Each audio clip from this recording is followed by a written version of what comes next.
조금 전 윤석열 대통령이 신원식 국방부 장관과 유인촌 문화체육관광부 장관에 대한 임명을 강행했습니다. 한편 야권 주도로 이균용 대법원장 임명에 불발되면서 여야 강대강 대치가 길게 이어지고 있는데요. 윤기찬 국민의힘 법률위 부위원장, 조기현 더불어민주당 법률위 부위원장 두 분과 함께 전국 이슈 짚어봅니다. 안녕하십니까? 안녕하세요. 예, 먼저 이균용 대법원장 후보자 임명 동의안 결국 국회 문턱을 넘지 못했습니다. 여야 모두 지금 내탓 공방을 하는 모양새인데요. 관련 발언 먼저 듣고 오겠습니다. 우리 국민들께서는 국회의원 절반이 넘는 의석수를 가진 정당이 국민이 아닌 범죄 피의자 대표를 위해 하나로 똘똘 뭉쳐 정상적인 국회 운영을 가로막았던 모습들을 반드시 기억하실 것입니다. 사법부 공백이 우려된다는 정부 여당의 여론몰이에 유감을 표합니다. 자격 없는 인사를 사법부 수장에 앉히도록 하는 것은 사법불신이라는 더 큰 부작용을 불러올 것입니다. 네, 결과를 놓고 여야 공방 치열합니다. 먼저 국민의힘 국정 발목을 잡기 위한 반헌법적 책동이다 이렇게 반발했거든요. 국정 발목을 넘어서서 이것은 국민적 이익에 부합하지 않는. 국민적 이익에 부합하지 그렇죠. 않는다. 예컨대 네. 지금 이균용 후보자가 내세웠던 공약이라고 표현하면 뭐하지만 본인의 다짐이 뭐였냐면 재판 지연을 개선하겠다라는 거였습니다. 예. 재판 지연이 되게 되면 국민한테 큰 이제 혼란이 있기 때문에. 근데 재판 지연에 대해서 국민적 이익에 부합하지만 사실 이재명 대표 입장에서는 이 재판 지연이 본인의 정치적인 전략이거든요. 예. 그렇기 때문에 이런 오해를 살 수 있는 거죠. 민주당 입장에서 보면 당대표가 어쨌든 재판을 3개씩 받을 위험에 처해 있는 상황입니다. 예. 혐의가 10개고 그렇다면 더욱더 자제를 했어야 돼요. 그 당론으로 한다는 것 자체도 당대표가 당론을 결정하는 거잖아요. 원내총무는 아니지만 원내대표는 아니지만 그렇다면 재판을 받고 있는 당대표가 재판을 하고 있는 대법원의 수장을 결정하는 것을 당론으로 부결한다. 모양새가 안 좋다는 거죠. 그래서 만약에 이런 거였으면 국민의힘의 일부 의원들이 거기에 가세하는 정도의 이런 국회 대략의 의사를 모은 정도라면 이해를 하겠는데 예. 물론 법의 요건이 있지만 어쨌든 그럼에도 불구하고 정치적으로 또는 국민적 시각에서 볼 때는 이것은 본인들의 이익을 위한 부결이었다라고 볼 수밖에 없는 것이고요. 예. 또 하나는 역대 관행에 있어서도 사실 지난 김명수 전 대법원장의 경우에도 반대가 많았거든요. 그런데도 불구하고 임명이 됐던 이유는 사법적 자제, 사법부에 대해서 자제를 한다는 취지의 사법 독립을 보장해 주는 취지가 있었어요. 예를 들면 지난 부결됐던 정기석 씨의 경우에는 이게 사법부 내부에서 반대가 컸거든요. 그러니까 사법부 내부에서 반대하지 않는데도 불구하고 정치권에서 반대하면서 대법원장을 부결시킨다.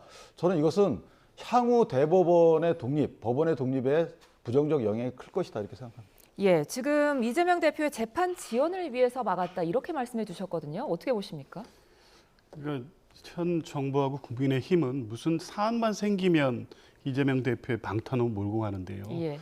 적어도 이균용 후보자에 대한 부적격 의견은 민주당의 어떤 정치적 입장만이 아닙니다. 국민 다수가 그런 의견에 동의하고 있지 않습니까? 이번 청문회에서 다 확인이 됐습니다. 10억 상당의 재산 누락, 증여세 탈루 의혹, 예. 성범죄 가해자에 대한 온정적 판결과 또 부적절한 판시 사유, 그리고 이 내용을 해명하는 과정에서 법의 어떤 변경 내지를 몰랐다는 방식으로 해명하면서 계속 송구하다는 입장을 반복합니다.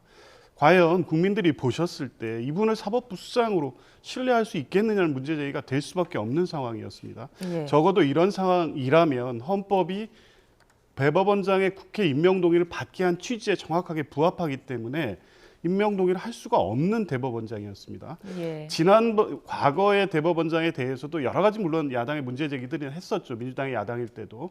그런데 적어도 지금 이균용 후보자 정도의 문제를 갖고 있는 후보자는 없었습니다. 예. 코드 인사냐, 어떤 이념적 평양이 있느냐 이런 문제 제기들이었지 개인적 비위라든가 과연 판결에 있어서의 어떤 현저한 형평을 잃은 판결들 이런 정도의 문제가 없었거든요. 그러니까 적어도 야당에서도 사법의 공배보다는 이 정도 인사라면 통과시키는 게 맞다는 판단을 했었던 것뿐이지 예. 과거에 만약 이런 인사를 후보자로 추천했다고 하면 당연히 부결됐을 거라고 봅니다. 예. 그러니까 헌법이 국회 임명 동의를 받도록 한 취지에 맞춰 국회가 적법한 권한을 행사한 것으로 봐야 되지 예. 이것을 이재명 대표의 재판과 연결시키는 건 무리가 있다고 보고요. 예. 지금 이재명 대표 재판 이제 시작했습니다. 1심, 2심, 3심까지 가야 되고요. 1심 재판부에 대법원장이 재판에 관여하거나 영향을 미칠 수 있겠습니까? 사법 파동입니다. 법관들이 가만히 있을 리도 없고요.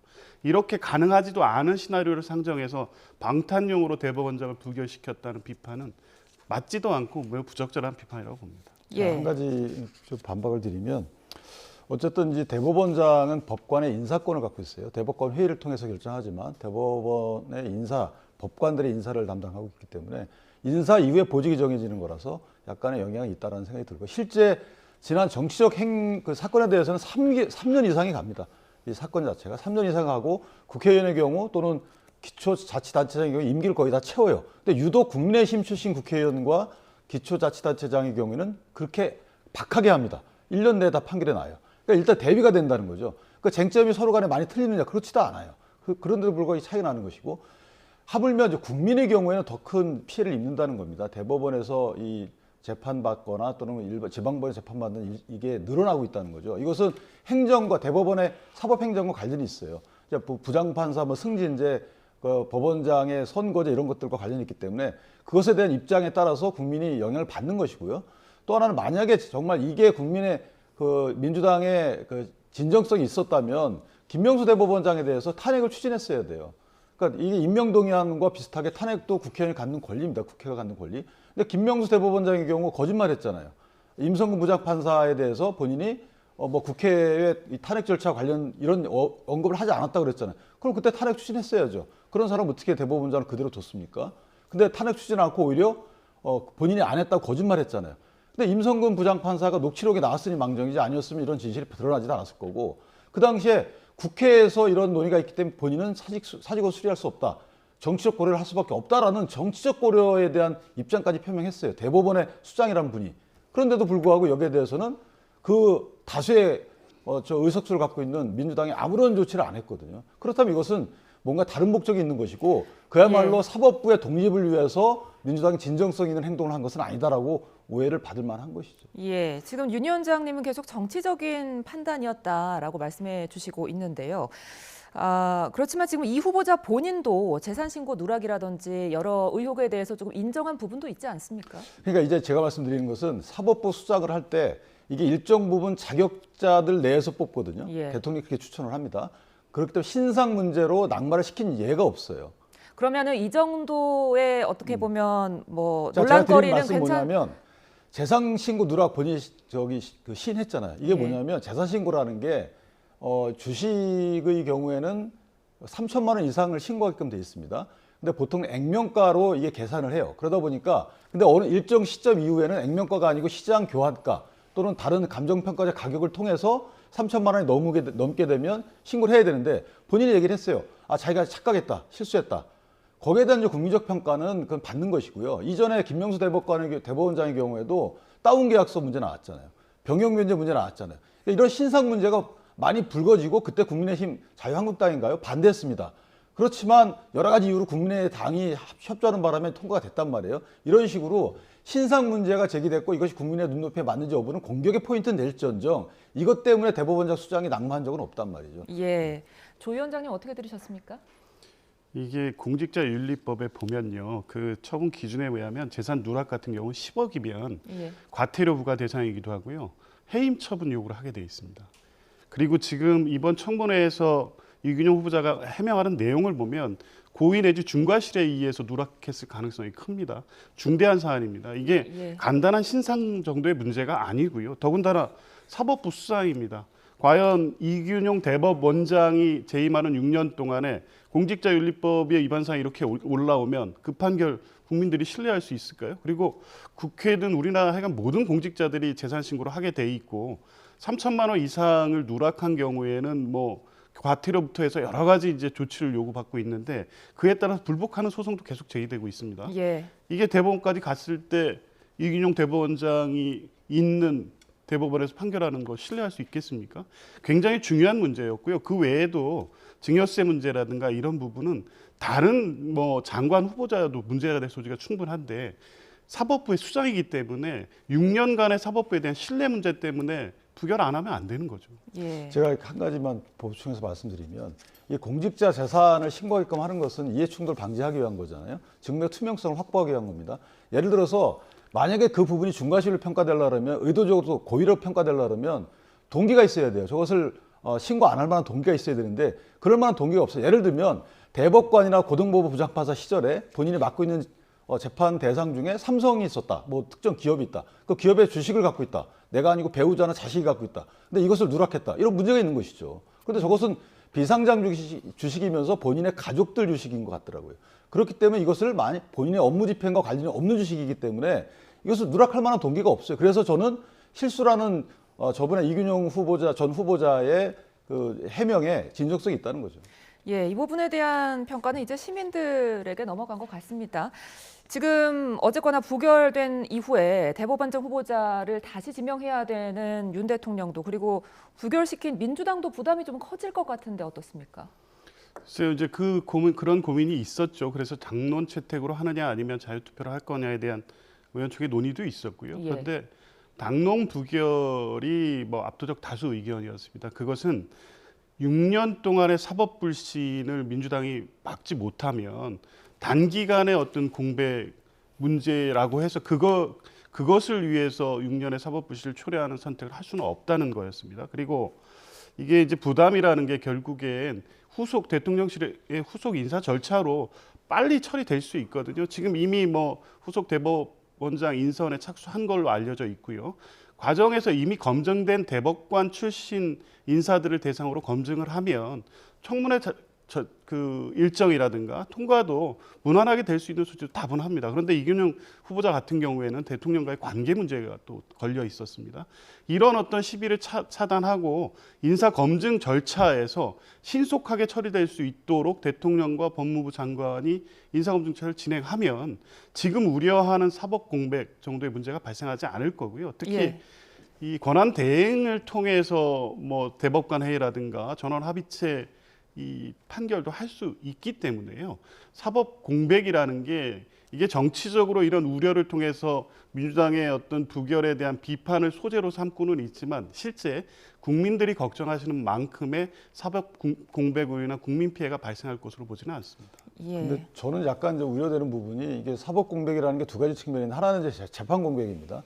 그러니까 재판 공백은 대법원의 전원 합의체 부분인데 그러니까 현재 1월 달이 지나게 되면 2명이 더 나가게 되거든요. 근데 그 이후에 만약에 지명이 되지 않으면 또 인선이 되지 않으면 그 사실상의 전원합의체 운영이 어려운 거고, 그러니까 형식상의 전원합의체 구성 요건을 갖추어도 그 전원합의체 그러니까 법원장인 대법원장이 없으면 사실 운영이 어렵습니다. 현재 5건 올라와 있다는데 그렇다면 소부에서 전원합의체를 보내는 사건도 주저하게 되는 거죠. 전원합의체로 올라와 있는 사건 진행도 그렇지만 소부로 전원합의체로 보내거나 그 전원합의체에서 전원합의체 끌어오기가 어렵다는 거고요. 또 하나는 이제 행정적인 측면인데 이건 대법관 회의에서 정합니다. 행정적인 측면은 거기에 대법관 회의의 회장이 이제 대법원장이에요. 그런데 여기서 인사도 정하고요, 예산도 정하고 뭐 규칙 이런 법령도 정하고 다 정합니다. 이게 사실 올스톱이죠. 이것은 안 됩니다.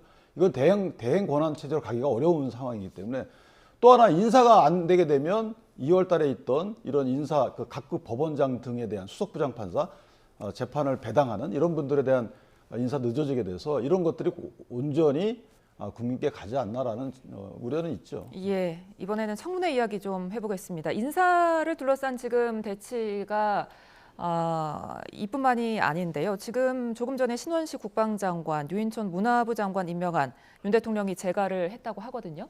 이번이 국회 동의 없이 재가된 게 18번째입니다. 어떻게 보십니까? 그 국민의힘이나 정부 측에서 계속 문재인 정부 얘기를 비교하면서 이제 과거에 청문 보고서 채택 없이 한 사례에 대해서 계속 비판해 왔지 않습니까? 예. 이제 그런 말을 더 이상 할 자격이 없습니다. 지금 1년 6개월도 채 안 됐는데요. 벌써 18번째입니다. 문재인 정부에는 전 정부 임기 기간 동안에 37번인가 정도 됐어요. 남은 기간 동안에 도대체 얼마나 더 이 부적격 입장의 야당 입장을 무시하고 임명하게 될지 이제 뭐 예측이 불가능할 정도인데요. 이 신원식 국방장관 같은 경우에 이제 정부에서는 뭐 안보 공백 같은 걸 얘기하는데 청문회 내용을 보십시오. 군사 구태타에 대한 입장, 또 역사 인식, 그리고 전 정부, 전 대통령에 대한 막말 이런 것들을 국민이 그대로 봤습니다. 과연 신원식 국방장관이 수장으로 있는 국방부가 책임지는 안보, 이 공백의 문제가 아니라 오히려 신원식 그 국방장관이 책임지는 안보에 국민들이 불안을 느낄 것 같아요. 과연 신원식 장관이 지키려는 안보가 누구를 위한 안보인지 지금 뭐 납득하기 어려울 정도로 자격이 없다는 게 확인이 됐다고 보여지면 예. 그래서 이제 청문 보고서까지 채택이 안 된 겁니다. 그냥 단순하게 정치적 반대를 위한 반대가 아니었잖아요. 그리고 추석 민심에서 확인되는 바와 같이 이번 세 분의 이 장관 후보자의 인사는 전부 다 부적격이라는 게 국민 다수의 여론이기도 합니다. 그러면 한 번쯤 생각을 해보셨어야 되죠. 그냥 통과 의례처럼 재송부 요청하고 바로 임기가 끝나자마자 바로 오늘 임명을 합니다. 그러니까 이거는 뭐 야당의 입장을 무시하는 정도가 아니라 국민 여론의 정면으로 맞서겠다는 것이기 때문에 결국에 이게 지금 장관 임명은 뭐 문제 없이 그 절차가 진행된 것 같지만 결국 차곡차곡 쌓여간다. 이게 예. 총선에서 심판받게 될 거라고 봅니다. 예. 인사검증 실패 지적 어떻게 보십니까? 근데 그렇게 만약에 이 부적격자라고 판단했으면 보궐선거에 사전투표가 진행되는 와중에 임명했겠습니까?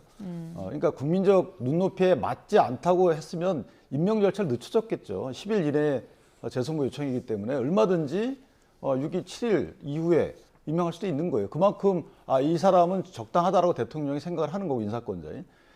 자, 누구를 위한 국방장관이겠습니까? 대한민국 국민을 위한 국방장관입니다. 소욱 전 장관, 그 누구를 위한 국방장관이었습니까? 대한민국 소해 피살 사건에 대해서 정보 왜곡하게 바빴습니다. 기소됐죠. 아니, 국방장관이라는 게 정치적 고려를 해야 되는 자리는 아니죠. 통일부 장관도 아닙니다. 국방장관은. 대통령도 아니에요. 그러면 오로지 국방 정책, 전략 여기에만 정통하면 되는 겁니다. 물론 실언도 있었어요. 제가 보기에도 본인도 인정했습니다. 그러니까 구테타는 인정하지 않는다는 것이 본인이 요체라고 얘기를 했어요. 전직 대통령에 대해서는 다 사과를 했고요. 자, 이렇다면 그 국내에서는 누구도 인정합니다. 신원식 장관에 대해서 국방 합참의 본부장을 했기 때문에 전략도 강하고 그다음 국방 정책도 강하고, 자, 이 정도면은 국방장관으로서 적임자다. 물론 하자 몇 개 있지만 이전에 서욱 장관처럼 이게 누구의 장관인지 모르는 애매모호한 이런 분들을 그 장관을 앉혀놓는 것보다 100번 낫다. 이렇게 생각합니다. 예. 지금 그런데 이번 청문회에서 가장 논란이 된 분이 김행 여성가족부 장관 후보자 아닙니까? 지금 사상 초유로 청문회 당사자가 퇴장하는 사태가 일어났는데요. 이렇게 청문회가 마무리되는 경우가 있습니까? 그러니까 청문회가 이 전례가 없는 청문회가 돼버렸는데요. 첫 예. 번째는 장관 청문회는 통상 하루 합니다. 물론 법엔 3일 이내에 하게끔 돼 있지만 국무총리 청문회는 이틀을 합니다. 근데 권인숙 그 위원장이 이것을 그 차수 변경해서 이틀을 만드는 거예요. 예. 그러니까 일단 이거부터 잘못이 된 거고요. 어쨌든 이틀을 만들었든 3일을 만들었든 후보자는 재석을 해야 되는 게 맞습니다. 예. 후보자가 중간에 청문 도중에 나가서 안 들어오는 거, 물론 나갈 수는 있습니다. 여러 가지 이유로 나갈 수 있지만 다시 들어와서 청문 절차는 진행이 돼야 된다고 보고요. 예. 거기에 대해서 설령 본인이 불편하거나 맞지 않는 질문들이 오고 간다 하더라도 그것은 적절히 답변을 해야 된다 이렇게 생각을 합니다. 예. 또 하나 더 보태면 권인숙 위원장도 중립적으로 진행을 해야 돼요. 사퇴해라 이렇게 위원장이 사퇴하라 그러면 어떡합니까? 청문 도중에 사퇴를 하려면 후보자가 그 앉아있을 이유가 없잖아요. 그러니까 위원장은 특정 정당의 편을 들지 말고 본인들이 질문할 때는 그전에 문제가 됐잖아요. 장 누구한테 내려와서 질문하라고 하잖아요. 위원장이 왜 위원장석에서 얘기하느냐. 내려와서 위원석에서 하라고 민주당에서 얘기했었던 적이 있단 말이죠. 예. 그럼 똑같이 해야죠. 권인숙 위원장도 위원장석에서 그때 사퇴하라 이렇게 말씀하실 것이 아니고 본인이 청문위원 자격에서 만약 할 거라면 위원석에 내려와서 질문을 하는 식의 진행을 공정하게 해야 되는 것이고요. 예. 또 하나는 위원들의 질문 태도도 인신모욕 이런 건 되지 않습니다. 규정하지 말아야 돼요. 그냥 질문을 잘 하면 됩니다. 윽박지르고 할 필요 없고, 그렇다면 오히려 김행 후보자의 저런 부적절한 태도가 더욱 부각되지 않을까라는 생각이 들어서 예. 양측이 다 잘못했다라고 생각합니다. 예, 조 의원님. 김행 후보자가 그동안 여러 가지 의혹이 있어 왔지 않습니까? 뭐 김건희 여사와의 친분이라던가 주식 파킹 이런 의혹들이 있어 왔는데 그동안 청문회에서 밝히겠다 이렇게 말을 해왔어요. 이번에 좀 해명이 됐다고 보십니까? 전혀 안 됐죠. 예. 해명은커녕 변명하고 거짓말로 일관했다고 보고요. 문제는 자료 제출이었습니다. 결국에 그 위원장이 사퇴하라고 얘기한 것도 민주당의 어떤 특정의 어떤 정파적 입장에서 정치적 입장을 표한 게 아니라 워낙 하루 내내 진행되는 동안 자료 제출 요구를 수도 없이 했음에도 불구하고 자료 제출을 안 합니다. 그리고 내가 거짓말을 하고 있느냐는 말만 계속 반복을 합니다. 그러니까 무조건 내 말만 믿으라는 방식으로 답변을 했어요. 이게 해명이 될 수가 없는 거죠. 그래서 아주 간단한 자료 제출 요구를 합니다. 그러니까 이 공윤희 씨인가요? 그 동업자 주식 파킹 의혹의 핵심인 이분과 관련돼서 주식 보유 내역만 제출하면 관련해서 파킹인지 아니면 이 동업자 간의 정당한 거래인지 바로 확인할 수 있습니다. 근데 이게 개인 그 정보이기 때문에 본인 동의 없어 공개 못하고 했다고 합니다. 근데 당시 회사에 있던 주주 명부만 제출했으면 됩니다. 예. 그런데 끝까지 제출 안 했습니다. 이런 방식으로 하니까 자료 제출 요구권을 가지고 행사해야 되는 위원장이 도대체 청문회를 하겠다는 거냐는 말을 하는 과정에서 나왔던 것 뿐이고요. 예. 이것을 빌미로 해서 퇴장을 합니다. 더군다나 여당 의원들이 갑시다 하니까 그걸 따라 나갔습니다. 당초부터 이런 식의 파행을 계획하고 있었다고 보여지고요. 예. 그러니까 김해 후보자도 성실하게 자료 제출을 하거나 또 의원들의 질문에 답변을 해서 의혹을 해소할 생각이 전혀 없었다. 어느 시점에서는 여당 의원들과 함께 파행하는 쪽에 의사합치가 있었고 그 시점이 위원장의 어떤 발언을 핑계 삼아서 결국 예정된 파행을 만들었다 이렇게 보여지고요. 예. 결론적으로 그 핵심적인 이유는 어떤 식으로 청문회가 이루어지더라도 대통령께서는 임명할 것이다. 이것이 있었기 때문이라고 봅니다. 예. 저는 하나 꼭 짚고 싶은 게 이건 권인숙 위원장의 자질 부족도 있어요. 그러니까 청문 절차를 제대로 이해하고 있다 그러면 시간을 역산해가지고 예를 들어 증인도 보면 없잖아요. 증인의 경우에도 송달을 했는데 그게 역산해가지고 일주일 전에 송달이 돼야 되나 뭐 4일인가 이 법정 시한이 있거든요. 근데 송달이 거의 안 됐단 말이에요. 그러니까 못 나오는 거예요. 그다음 후보자의 경우에는 증인 신분이 아니기 때문에 뭔가 강요할 수가 없는 상황이고요. 그렇다면 증인이 안 나올 경우에 동행명령 시켜서 나오면 공은희 씨도 증인으로 신청한 걸로 알고 있는데 그분도 만약에 저런 질문을 거기서 해가지고 다른 답변을 하면 고발하면 되는 거예요. 또한 그 자료 같은 경우에도 세무서에 다 있는 겁니다. 그거 아시다시피 주주 명부 명세서인가요? 예. 그렇다면 세무서에 미리 다 해가지고 보내오면 되는 것을 굳이 후보자에 대해서만 그냥 윽박지르는 거예요. 그러니까 이 청문 그 위원들이 사전에 계획을 세워서 거기에 맞는 특정 입증 수단은 세무서에 보낸다. 뭐 이런 여러 가지 노력을 한 끝에 해야 되는데 그냥 당사자들만 윽박지르게 되니까 국민들이 볼 때는 짜증이 좀 나는 거죠. 예. 이재명 대표 이야기를 좀 해보겠습니다. 어제 첫 재판에 출석을 했거든요. 지금 재판 후반에 내가 살아있는 한 계속 수사를 할 것이다. 이렇게 말했는데 어떻게 들으셨습니까? 그럼 본인 어떤 그 혐의가 많다고 자인하시는 거죠. 그다음에 저는 그날 여러 가지 본인이 이제 피고인 신분이니까 그런 말씀하실 수 있어요. 그런데 사실과 다른 말을 하면 안 되는 건데 물론 재판부가 판단할 문제지만 본인은 유동규 씨가 다 했고 본인은 유동규 씨 등 또는 대장동 일당이 원하는 것을 단 하나도 들어주지 않았다. 이렇게 재판부에 대해 얘기를 해요. 단 하나도 안 들어줬습니까? 인허가 자체가 들어준 거예요. 물론 그것을 본인이 알고 했는지 또 본인이 그걸 부탁을 받고 했는지는 그건 밝혀야 될 문제지만 예. 어쨌든 본인이 들어준 게 인허가 들어줬죠. 그다음에 본인이 맨날 얘기했던 게 공영개발 주장하다가 민관 합동개발을 들어줬습니다. 그다음에 용적률 들어줬어요. 그다음에 임대주택 비율 인하 들어줬습니다. 뭘 하나도 안 들어줬죠? 저는 개인적으로 그다음에 확정 비율 이거 들어줬습니다. 결과적인 말씀을 드리는 거예요. 도계공의 개발팀에서 이 확정 비율 플러스 만약에 이익이 남게 되면 그 주주 비율에 따라서 해야 됩니다라고 했던 거 이거 다 들어준 거예요. 배척을. 자, 이 민간업자들이 원하는 부분들이 다 반영이 됐어요. 근데 이거 왜 안 들어줬다고 얘기를 하시죠? 본인은 몰랐다라고 얘기하시면 이해가 돼도 본인이 다 도장을 찍은 것들이에요. 그런데 어떻게 안 들어줬다고 얘기를 할 수가 있나요? 예, 조 의원님. 지금 뭐 혐의를 자인한 발언이다 이렇게 말씀하셨거든요. 어떻게 들으셨습니까? 전혀 그렇지가 않죠. 예. 지금까지 일관되게 밝히고 있는 입장입니다. 성남시장으로서 적법한 권한 행사의 내용이었고요. 예. 그것을 검찰이 범죄로 구성해 놓고 다 그 결론에 끌어 맞추기 위해서 지금까지 만들어 오는 공소장의 내용이 지금 이 말씀입니다. 그런데 이 그 지역의 어떤 그 개발 사업이라는 게 하나의 입장을 정해놓고 계속 가는 게 아니고요. 다 도시계획의 심의 과정도 걸치고 그래서 인허가 과정에서 변경 절차도 걸치고 다 합니다. 예. 결과적으로 이게 당초에 민간 사업으로 그냥 갔을 때와 공공개발로 갔을 때, 민간 공동개발로 갔을 때 어떤 게 시와 시민을 위해서 가장 이익이었느냐 판단은 시장의 판단인 거죠. 그게 이걸 범죄로 연결시키다 보니까 지금 그럴듯하게 만들어 놨지만 이 역시 재판 과정에서 하나하나 밝혀지고 이게 위법이 아니라는 것을 밝혀낼 수 있다는 자신감의 표현이었다고 보고요. 예. 이게 통상 공판 절차에서 이제 검찰에서 어제 뭐 4시간 가량의 공소사실 요지 이 진술을 준비했었다고 하는데요. 예. 뭐 4시간 동안의 공소사실을 진술을 한다는 거는 상식적이지 않거든요. 사건이 뭐 복잡하다고 해서 할 수 있지만 수사가 정확히 잘 돼 있고 증거관계가 명확하고 관련돼서 빠질 방법이 없을 정도 수사가 잘 돼 있었다면 그렇게 장황한 공소사실 진술이 필요가 없습니다. 예. 그럼에도 불구하고 4시간 한다고 했고요. 이번에 구속영장에서도 보면 뭐 10시간씩 신문하지 않습니까? 사건 자체가 복잡한 사유도 분명히 있지만 검찰의 수사가 이러저러한 사실관계, 개연성이 없거나 인과관계 없는 사실관계들을 묶어서 무리하게 기소를 했기 때문에 결국에 분량과 시간을 강조하면서 마치 이재명 대표에 상당한 혐의가 있다고 주장을 하고 있는 것뿐이지 예. 실제 재판 과정에서 이재명 대표가 얘기하는 것처럼 검찰의 주요 공소 사실은 하나하나 밝혀지고 깨져나갈 거라고 봅니다. 근데 중요한 것은 사실 이 대표의 말 속에 있어요. 이 대표가 이것은 유동규의 범죄다라고 얘기했어요. 그러니까 이 전체 자체를 범죄에 해당한다, 구성 조건에 해당한다는 사실을 인정을 하시는 거예요.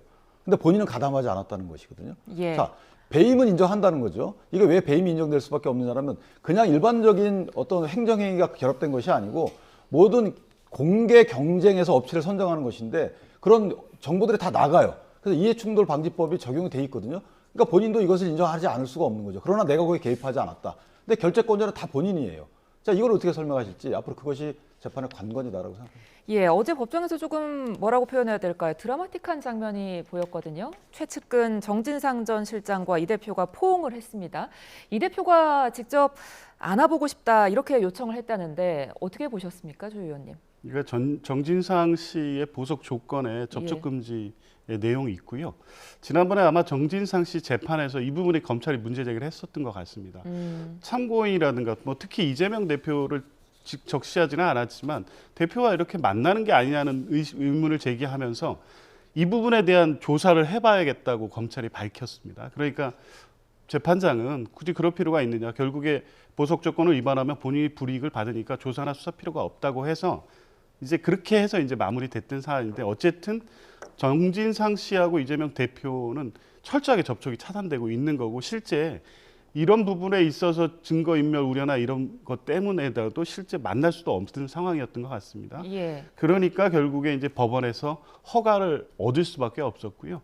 허가를 얻어서라도 이제 접촉을 할 수밖에 없는 상황이 이제 지금 상황이라는 걸 보여준 거고요. 예. 재판부도 여전히 이 부분에 대해서는 민감하게 보고는 있습니다. 두 분은 다 부인을 하고 사실 공범 관계이기 때문에 제한된 법인 내에서 접촉을 해도 사실은 이 공소사실 자체에 뭐 위증의 문제라든가 발생할 염려가 없음에도 불구하고 워낙 국민적 관심사가 크다 보니까 재판장의 허가를 받고 접촉하라고 지난번 정진상 재판에서 얘기를 했던 것 같습니다. 그러니까 그런 부분을 고려해서 재판정에서 최초로 아마 그런 방식의 접촉이 이루어지지 않았나 봅니다. 윤 위원장님 생각은 조금 다를 것 같은데 어떻습니까? 글쎄 뭐 저는 인간적인 그 본인의 고마움의 표시일 수도 있어요. 그런데 그 인간적인 고마움의 표시라는 것은 접촉 금지가 돼 있지만 사실 여러 가지 루트로 그 전해할 수 있는 거거든요. 두 분이 안 만나도 뭐 중간에 여러 사람이 껴 있든가 해서 그것은 접촉을 그런 식의 뭐 증거인멸 우려가 없는 접촉이라는 것이 재판부가 원래 금지한 취재는 맞지 않는 거거든요. 그렇기 때문에 그 정도 고마움은 당연히 전할 수가 있는데 저거 상징적인 의미가 있는 거죠. 거기서 저렇게 기사가 나올 것이고 그렇다면 이것을 보고 있는 여러 가지 키맨들 입장에서 보면 뭐 의미가 있는 거죠. 아, 이게 내가 끝까지 책임진다. 저는 이런 의미로 봅니다. 그러니까 단순한 인간적인 그동안의 것에 대한 고마움의 표시가 아니고 앞으로도 나는 끝까지 이 책임을 질 것이고 나를 도와주는 사람에 대해서 끝까지 의리를 지킬 것이다라는 어떤 메시지용이다. 저는 이렇게 판단을 합니다. 만약에 유동규 씨하고 똑같이 또 포옹을 한다면 저는 그 메시지 제가 말하는 걸 처리할게요. 그다음에 유동규 씨하고는 다음 재판에 나와서 증인 신문을 하러 나올 텐데 그때 그 저런 모습은 아마 연출이 안 될 겁니다.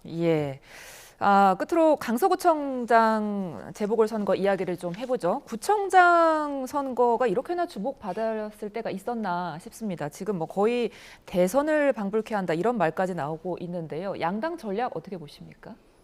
이번 선거는 윤석열 정부 1년 5개월에 대한 심판이고 평가적 선거죠. 민주당에서는 당연히 이제 이 선거의 의미를 그렇게 규정을 하고 선거를 준비해 왔는데 오히려 여당으로서는 그 의미를 축소할 수밖에 없을 텐데 판을 키운 거는 대통령과 여당이었습니다. 왜냐하면 김태우 씨를 당초 공천하는 게 아니었잖아요.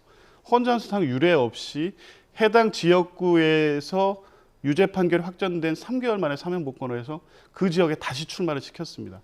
특히 국민의힘은 그 이전에 무공천 분위기가 내부에 있었거든요. 예. 부담이 되죠, 정치적으로. 예. 오히려 출마해서 패배할 가능성도 충분하다고 봤기 때문에 대단히 부담스러운 일이었는데 대통령의 결심을 말릴 수가 없었던 겁니다. 결국에 그래서 이번 선거는 스스로 윤석열 정부가 윤석열 대통령에 대한 1년 5개월에 대한 평가로 만들어 버렸고 실제 지역의 광범위한 민심이 윤석열 정부에 대한 평가적 선거라는 게 지금 형성이 돼 있기 때문에 예. 그 심판과 더불어서 인물 경쟁력에서도 워낙 진교훈 후보가 앞서기 때문에 이제 그런 부분을 부각시켜서 차기 총선까지 가는 데 있어서 결정적인 어떤 국면 변수로 만들 수 있는 선거라고 보고 있습니다. 예, 지금 정부와 여당이 판을 키운 정권 심판 선거다 이렇게 말씀해 주셨거든요. 어떻게 보십니까? 저는 윤석열 대통령이 강서구정을 하지는 않았잖아요. 그러니까 정권 심판보다는 김태우 전 구청장의 1년 구정에 대한 심판이다 이렇게 볼 수 있어요. 그러니까 김태우 구청장이 저희가 보면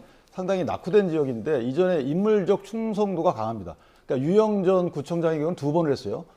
본인들의 정당을 바꿔가면서 2번을 했고 노현송인가요? 그분은 4번을 했습니다. 예. 그러니까 새로운 분보다는 기존에 했던 분에 대해서 당신이 어떻게 했는지에 대한 재평가의 의미가 크다라는 생각이 들고 그만큼 충성도가 높다는 거죠. 따라서 김태우 후보자의 여러 가지 논란이 있지만 본인이 1년여 이끌어온 구정에 대해서 국민이 어떻게 평가하느냐가 사실은 핵심이다라고 보고 예. 지금 새로운 분에 대해서는 어떤 기대감은 있을지언정 저분이 어떤 행위를 했는지 경찰청 차장 출신인데 어떤 행위를 했는지에 대한 정보가 없어요.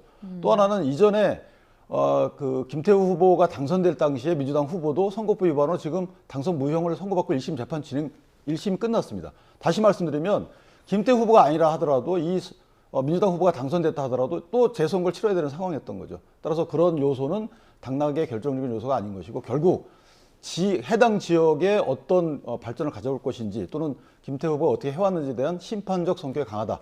마지막 하나 드리면 이재명 대표가 곧 가신다고 하는데 그분이 대선 후보 시절에 강서구의 김포공항은 자산이라는 말씀하셨어요. 즉 이전하면 안 된다는 취지였죠. 그런데 본인이 계양구로 가시면서 계양구민에 맞는 공약 개발하면서 김포공항 이전해야 된다고 했어요. 여기에 대한 국민들의 생각이 어떤지에 대해서도 투표율 내지 득표율에 반영될 것이다 이렇게 생각합니다. 예, 지금 굉장히 과열이 돼 있는 만큼 투표율이 당락을 가를 거라는 분석이 계속 많이 있는데 지금 12시 현재 사전 투표율이 14.03%로 집계가 되고 있거든요. 투표 열기 어떻게 보십니까? 예상보다 상당한 투표율을 보이고 있는 거죠. 이게 예. 전국 선거도 아니고 그럼요. 네. 보궐선거 중에도 2021년처럼 서울시장, 부산시장 선거의 그 정도 규모가 아니거든요. 예. 서울의 25개 구청 중에 하나의 구청장에 대한 선거일 뿐입니다. 그럼에도 불구하고 2021년 선거에 준하는 정도의 지금 사전 투표율을 보이고 있거든요. 실제 현장에 나가본 의원들이나 이런 분들의 평가를 보면 바닥에서 어떤 심판 여론 이런 게 굉장히 크다고 얘기들을 하시더라고요. 그러니까 이 투표라는 게 두 구청장 후보를 놓고 둘 중에 누가 우리 구를 위해서 일을 잘할 것이냐 이런 선거가 지금 아니라는 겁니다. 뭔가 그 응어리져 있는 분노를 표현하는 방식의 투표, 그러니까 분노 투표적 성향을 보이고 있고 그런 경우에는 이제 투표율이 높아지게 되죠.